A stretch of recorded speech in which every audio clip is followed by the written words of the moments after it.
اللہ کے نبی صلی اللہ علیہ وسلم نے فرمایا اقرب ما یکون العبد من ربہ وہو Sajid, the closest one can be to his Lord is when he prostrates in سجود. یعنی یہ عجیب بات ہے کہ جب آپ سجدے میں ہیں تو آپ اللہ سبحانہ تعالیٰ کے سب سے زیادہ قریب ہیں. اب کس طرح سے قریب ہیں واللہ عالم، یہ تو ایک متشابہات میں سے ہے، لیکن فیلنگز میں بھی قریب ہیں آبویسلی، اور لٹرلی بھی شاید قریب ہیں. اسی لیے اللہ کے نبی صلی اللہ علیہ وسلم تو سجدہ شکر بھی کرتے تھے. جب بھی انہیں کوئی گڈ نیوز ملتی تھی تو سب سے پہلے وہ سجدہ کرتے تھے. تو سجدہ شکر بالکل ثابت ہے اور کرنا چاہیے جب بھی انسان کو کوئی اچھی نیوز ملے، اور یہ فطری بھی ہے. آپ نے اکثر دیکھا ہے کہ ایون نان مسلم جب کوئی سینچری کرتے ہیں یا کوئی سپورٹس مین آپ نے دیکھا ہے فٹ بال گول سکور کرتا ہے تو وہ اوپر دیکھتا ہے. تو یہ ایک فطرت بھی ہے انسان کے اندر، ظاہر ہے کہ خدا ہے اور اس کا دل کرتا ہے خدا کا شکر کرنے کا، لیکن جو بیسٹ شکر ہے وہ سجدے میں ہے. تو سب سے زیادہ قریب انسان چونکہ اللہ سبحانہ تعالیٰ کے سجدے میں ہوتا ہے، تو اس لیے سجدے میں اپنے مائنڈ کو فری کرنا، اپنے مائنڈ کو فری رکھنا بہت ضروری ہے تاکہ بندہ اللہ سبحانہ تعالیٰ سے کنیکٹ کر جائے اس پوزیشن میں. خاص دیکھیں اکثر میں سوچتا ہوں کہ 4 رکعت ہیں، 2 رکعت ہیں، ملٹیپل رکعت ہیں، ایک رکعت کسی بھی نماز کی نہیں. ہاں وتر میں you can argue, but any way شاید یہ اسی لیے واللہ عالم کہ کسی رکعت میں کنیکٹ کر جائیں، کسی رکعت میں دوبارہ یہ جو ہے وہ کم بیک کر جائے. ایک رکعت میں فوکس لوز ہوا تو اگلے میں واپس آ جائے، اس میں ہوا تو اس سے اگلے میں واپس آ جائے. واللہ عالم اصل ریزن تو اللہ جانتے ہیں 4 رکعت کیوں ہیں، 2 رکعت کیوں ہیں. لیکن دیکھیں ہمارے پاس کتنے چانسز ہیں to make a come back, اور مائنڈ فلنس کی بہت اشد ضرورت ہے. ٹھیک ہے، مائنڈ فلنس کے ساتھ نماز پڑھنا. مائنڈ فلنس کہتے ہیں بینگ ان دا مومنٹ. اب اگر آپ اس پاسٹ میں رہیں گے کہ نہیں میری پچھلی نمازیں اچھی نہیں رہیں، یا میں نے ایک اور نماز صبح مس کی تھی، یا میں صحیح نماز نہیں پڑھ رہا، یا میں نے گناہ بہت کیے ہوئے، یا میری زندگی میں بہت مسئلے چل رہے ہیں، تو یہ ہے ماضی میں ڈیلو کرنا. اور اگر آپ فیوچر کا بہت سوچ رہے ہیں کہ نماز پڑھ کے کیا ملے گا، پتہ نہیں میرا کیا بنے گا، تو یہ آپ فیوچر میں گھوم رہے ہیں. آپ چھوڑیں ماضی کو اور فیوچر کو، آپ پریزنٹ میں آئیں، جو سجدہ کریں اس میں آئیں، اس پہ فوکس کریں. چھوڑیں ماضی میں کیا ہوا، کتنی نمازیں چھوٹ گئیں، میری گناہ گار ایک لائف تھی وغیرہ وغیرہ. ابھی کیا ہے معاملہ؟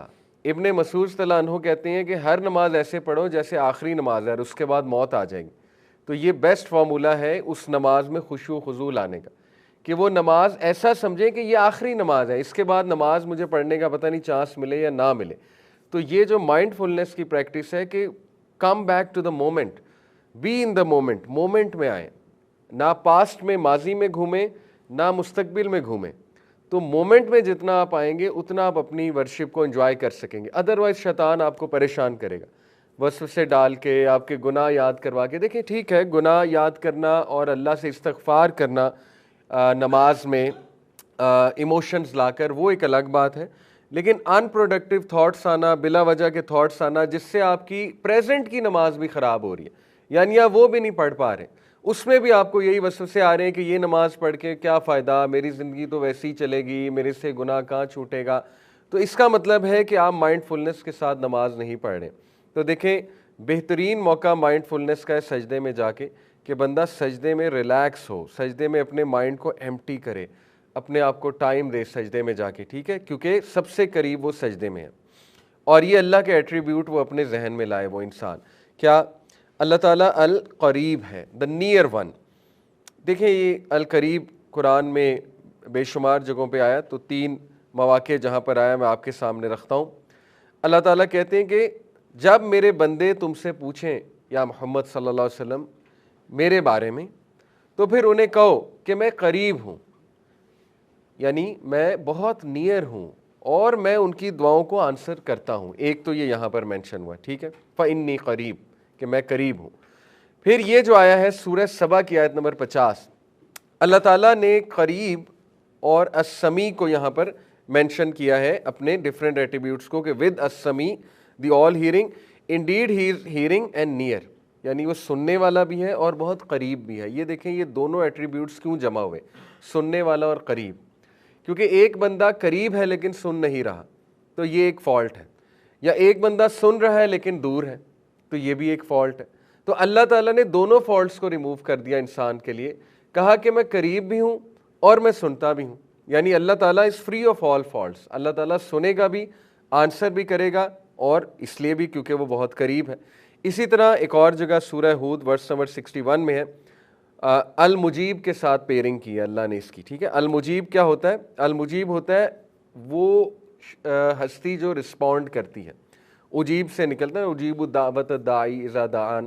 یہ قرآن مجید میں المجیب کے ساتھ بھی پیرنگ اس کی ہوئی ہے، القریب کی۔ کہاں پہ؟ سورہ ہود آیت نمبر 61 میں، indeed my lord is near, میرا رب قریب ہے اور میرا رب مجیب ہے۔ دیکھیں ایک اور فالٹ کو ریموو کر دیا، ایک ہستی یا شخص آپ کے قریب بھی ہے، سنتا بھی ہے، لیکن رسپونڈ نہیں کرتا ہے، تو یہ ایک فالٹ ہے۔ لیکن ایک ہستی قریب بھی ہے، سن بھی رہی ہے، رسپونڈ بھی کر رہا ہے، تو یہ ایک پرفیکشن والے ایٹریبیوٹس، یعنی آپ کو تسلی ہو جانی ہے۔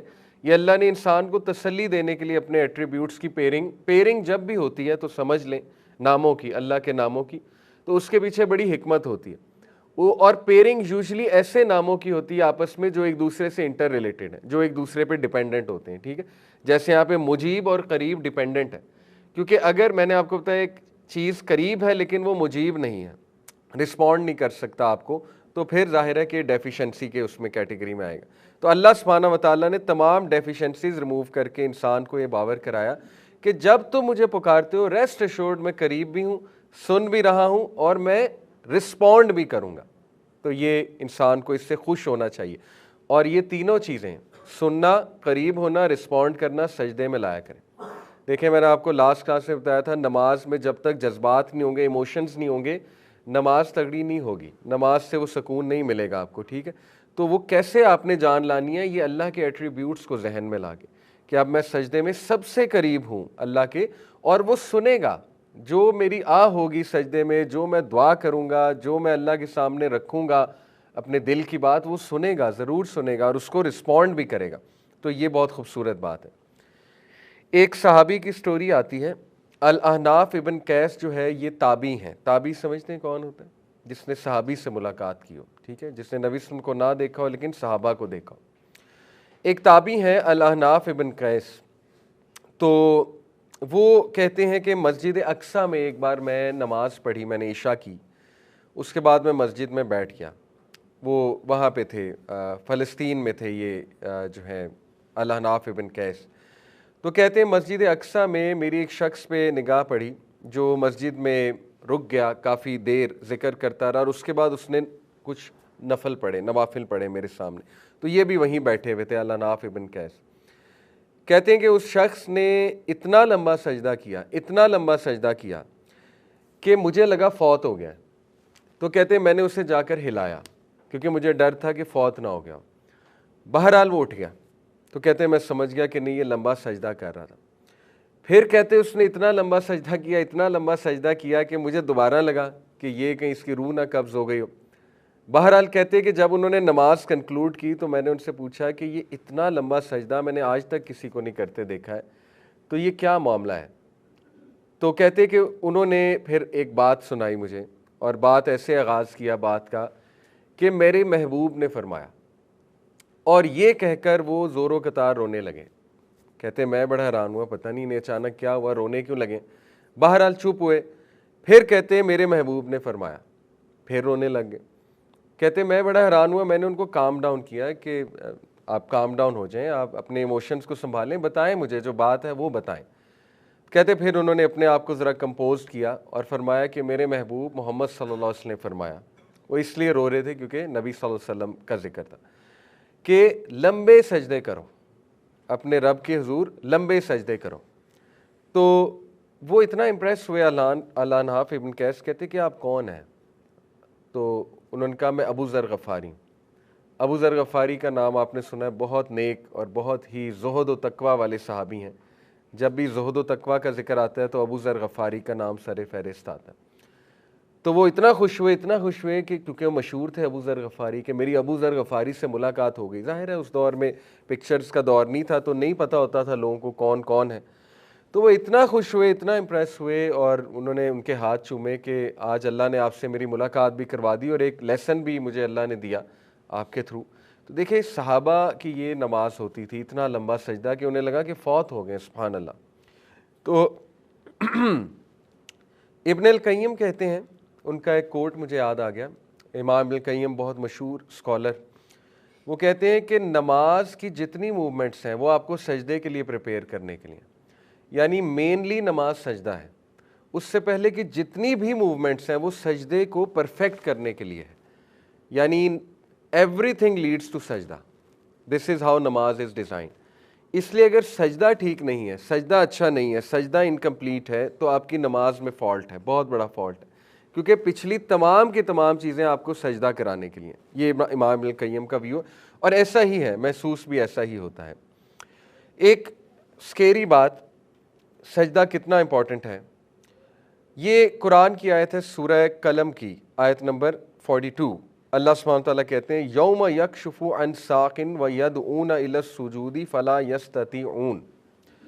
دا ڈے دا شن ول بی انکورڈ. یہ کیا ہے معاملہ؟ شن والا معاملہ کیا ہے؟ شن ویسے تو کہتے ہیں نا اس ایریا کو، ہیومن کی جو شن ہے، اصل میں میدان حشر کے جو واقعات ہیں وہ ہم آگے جا کر پڑھیں گے، اس کے بعد وہی ٹاپک آ رہا ہے. میدان حشر میں بہت ہی عجیب و غریب واقعات دیکھنے کو ملیں گے. 50,000 سال کا وہ دن ہوگا. اللہ رب العالمین اپنے جلال کے ساتھ لائک اے کنگ، اپنی میجسٹی کے ساتھ تشریف لائیں گے، اور اللہ سبحانہ تعالیٰ عرش پر مستوی ہوں گے جیسے ان کی شان کو لائق ہے. اللہ سبحانہ تعالیٰ کا عرش جو ہے وہ 8 فرشتوں نے اٹھایا ہوگا. یہ سورہ حاقہ میں آتا ہے. اور وہ کیا منظر ہوگا کہ اللہ سبحانہ تعالیٰ آ رہے ہیں لوگوں کا حساب لینے، اور اللہ کی کورٹ میں لوگوں کو جو ہے وہ پریزنٹ کیا جائے گا. تو اس دن اللہ سبحانہ تعالیٰ کی شن انکور کی جائے گی. قرآن کی آیا میں آپ کے سامنے رکھ رہا ہوں. دیکھیں، جب بھی اللہ کے کچھ فزیکل ایٹریبیوٹس کا ذکر آئے، یہ ایک عقیدہ کا پوائنٹ بھی سمجھ لیں. فار ایگزامپل اللہ کا فیس، اللہ سبحانہ تعالیٰ کا فیس ہے، اور اللہ سبحانہ تعالیٰ کا فیس ہم سب انشاءاللہ امید کرتے ہیں ہم دیکھیں گے جنت میں، کیونکہ یہ حدیث میں آتا ہے. ٹھیک ہے، اور اس سورہ قیامہ میں بھی ہے، وجوہ ہوئی یومئذ ناظرہ الی ربہا ناظرہ. Some faces that day will be looking at their lord. تو صحابہ نے کہا تھا یا رسول اللہ کیا ہم اللہ کا چہرہ دیکھیں گے؟ اللہ کے نبی صلی اللہ علیہ وسلم نے کہا بالکل دیکھو گے، ایسے جیسے کہ تم چاند کو دیکھتے ہو، جس طرح کہ چاند تمہیں بڑا کلیئر نظر آتا ہے، فل برائٹ نظر آتا ہے. تو اللہ کا چہرہ بھی ہے. اللہ کے 2 ہاتھ ہیں، اور ہے نہیں ہے واللہ عالم، لیکن 2 کا تو ڈیفینیٹلی ذکر ہے، رائٹ ہینڈز. ٹھیک ہے، اب وہ کیسے ہیں ہمیں نہیں پتا. یہ اس طرح کے نہیں ہے کہ 5 انگلیاں، سکن، گوشت، اس کے بعد اسکیلیٹن، واللہ عالم. اللہ کے جتنے ایٹریبیوٹس ہمیں قرآن یا حدیث میں مل گئے ان پہ ایز اٹ از ایمان لانا ہے، وداؤٹ تھنکنگ کیسے ہیں، کیونکہ لیسا کمثلہ شیء، اللہ تعالیٰ جیسا کچھ بھی نہیں. اللہ تعالیٰ کو آپ لوگ امیجن بھی نہیں کر سکتے، کیونکہ ہمارا مائنڈ اس کی کچھ لمیٹیشنز ہیں، ہم گراس بھی نہیں کر سکتے کہ اللہ سبحانہ تعالیٰ کی فزیکل بینگ کیسی ہے.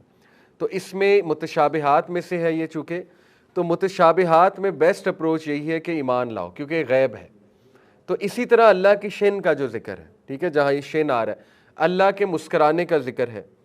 اب ظاہر ہے اللہ کے فیس کو آپ نہیں امیجن کر سکتے، کیا وہ ہیومن بینگ جیسا فیس ہے؟ نو، واللہ عالم. انشاءاللہ یہ تو دعا کریں اور کرنی چاہیے کہ اللہ ہمیں دیدار کروائے.